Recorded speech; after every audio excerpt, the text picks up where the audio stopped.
एक एक्झाम्पल घेतलेलं आहे. P is a set of x that is a natural number between 3 and 4. बघा, P हा असा सेट आहे की तो नॅचरल नंबरचा आहे, पण तो नंबर 3 आणि 4च्या मध्ये आहे. मग आपण जर एक्सप्लेन करायचं म्हटलं तर 1 2 3 4 5 6 हे जर आपण नंबर घेतले आपण डॉट डॉट डॉट, या नंबरमध्ये जर आपण पाहिलं की 1 आणि 2च्या मध्ये कुठली तरी संख्या येऊ शकते का? नाही. 2 आणि 3च्या मध्ये येऊ शकते का? नाही.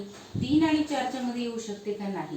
याचा अर्थ या जे वाक्य लिहिलेलं आहे आपण, जे स्टेटमेंट आहे आपलं, x is that x is a natural number between 3 and 4, याला कुठलाही अर्थ नाहीये. याचा अर्थ आपण याचा आन्सर असं लिहू शकतो, p is equal to 5 असं लिहू शकतो, किंवा p is equal to फक्त असं लिहू शकतो.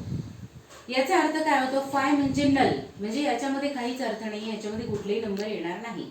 आणि p is equal to empty set. empty set म्हणजे which does not consist any element. याचा अर्थ आपण आता काय शिकलो? empty set.